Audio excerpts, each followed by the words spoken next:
It's finally Friday. It's Friday, Friday. Thank God it's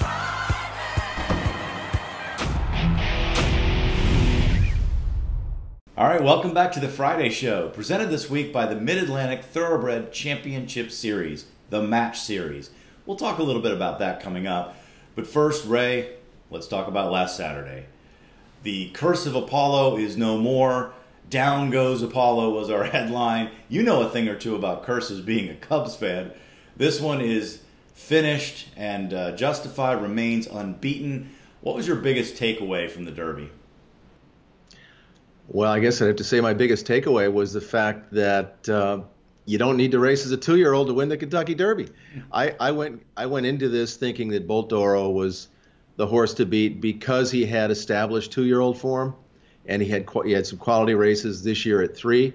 I thought the Justify might need more experience. He proved that he was the best horse. There was never any question that he was going to be the favorite. He went off at just under 3-1. And to me, once the gates opened and Mike Smith got him into a position just off the speed, to me, he never looked like a loser, not for a step in that race. He proved that he's a good horse, and it's on to Baltimore. Yeah, and what was really impressive about his performance was, yeah, he got the perfect kind of stalking trip, which we've seen many times win the Kentucky Derby, but we don't often see a horse go 22 and 45 for a mile and a quarter and then finish so well, looking like he could run around the track again, while the front runners that were around him, most of them fell back around the far turn. So that was impressive. It was more impressive to me visually than American Pharoah's Derby victory, and it reminded me actually of American Pharoah's Belmont win, where he just kind of galloped freely around the track, kept going, nobody could catch him, and it looked a lot like that. I guess my major takeaway is when it comes to the Triple Crown, it's Bob Baffert's world, and we're all just living in it. Yeah, he knows how to win this race. He's if you look at the training patterns of these horses, I would say, he trained a horse to go a mile and a quarter. I'm not sure I would say the same about some of the other leading contenders in the race. That 7-furlong workout he had the week before, I think, was key. And Baffert knows how to do this, and his record is just phenomenal in Triple Crown races since he got involved in them. And he's unbeaten in Baltimore in the Preakness with a Derby winner going there. So Justify is going to be a heavy favorite, especially if Good Magic, who ran a heck of a race in the Derby, isn't in the Preakness. I think Justify may go off at 1-9 if Good Magic isn't in there. So another takeaway I had from the Derby was I was really disappointed with the comments I heard from trainer Aidan O'Brien about Mendelssohn, who I know is a very good horse and can win on the dirt in the United States. He had a terrible, terrible trip, terrible break, and then Aidan O'Brien comes out after the race and says he, as the trainer, and his team weren't prepared for the Derby. I mean, what in the world are you talking about? This was his 5th Derby starter. I guess he hadn't come over with the other ones. I don't know. He was talking about, the atmosphere was so crazy. I saw a preacher. There were all these different cultures. I'm like, what are you talking about? And then the horse, I don't care what anybody says. That horse is really good, and he will show it later this year. But that trip in the Derby was just horrible. Well, on the same day of the Kentucky Derby, Aidan O'Brien won his 300th Group 1 race around the world when he took the English 2000 Guineas. So I'm not going to second guess his abilities as a trainer. However, racing on the dirt, a mile and a quarter in the Kentucky Derby is not the same. It's really not the same as any other race in the world. You've got to come out of the starting gate running. And I just don't think the European trainers train their horses to come out like quarter horses. Maybe it's no coincidence that Bob Baffert and Wayne Lucas, who have been so dominant over the last 30 years in the Triple Crown races, came out of the quarter horse world.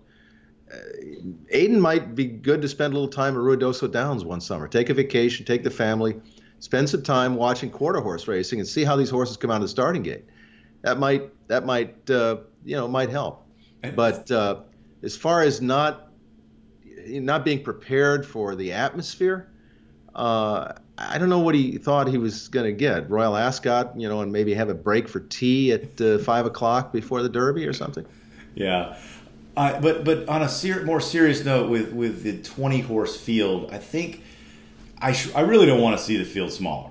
But I think I am concerned that is a part of the problem here.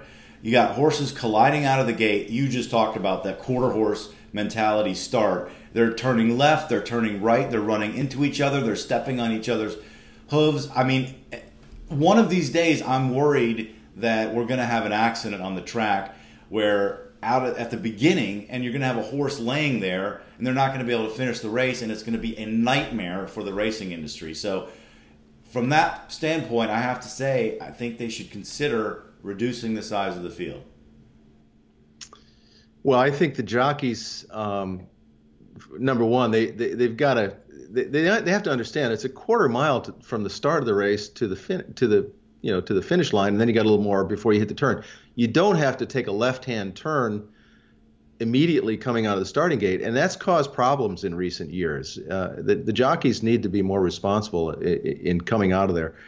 But look, I live on planet Earth, and Churchill Downs is not going to cut back the number of betting interests in the Kentucky Derby. It's the biggest betting event of the year. If you go from 20 to 16 or 12 or whatever, 14, it's just not going to be the same.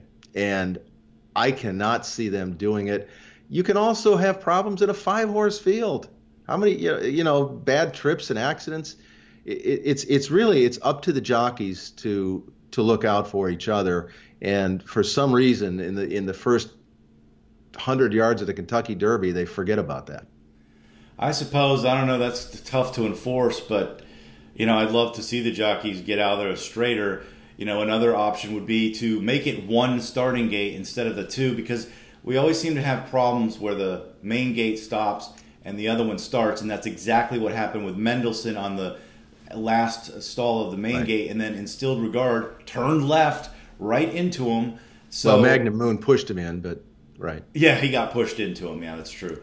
No, so yeah, it's a tough call, but I think the safety concerns, I'm just really worried about something happening on national television for the sake of the sport of racing. When you look at the rest of the field in terms of kind of looking for horses that performed well, that maybe had some bad trips, one of them, I would say, when I watched the replay several times, was Audible. He ran a heck of a race, just got nosed out for second, and had a much worse trip than Good Magic. So watch out for Audible. You know how Pletcher doesn't usually take him to the Preakness, but especially in the Belmont, I think Audible is going to have a big year. And Hofberg, he didn't have a great trip, ran well, and I think we're going to hear from him as well later this year.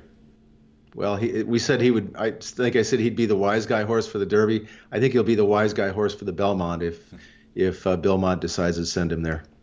All right. Well, we have a poll about the safety issue. Do you think the Kentucky Derby should consider reducing the size of the field from 20 to say 16 or 14 for safety reasons? Take the poll on our website, PaulickReport.com. All right, Ray, tell us a little bit about this match series. This is a renewal of something that happened in the past.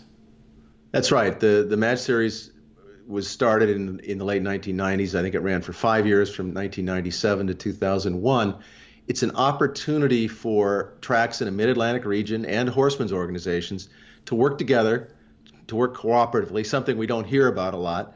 But it's a series with different divisions. I think there's 20-some races. And it kicks off a week from today. It kicks off on Black-Eyed Susan Day at Pimlico. There's 2 races on Friday in the match series, and then 2 races on Preakness Day in the match series.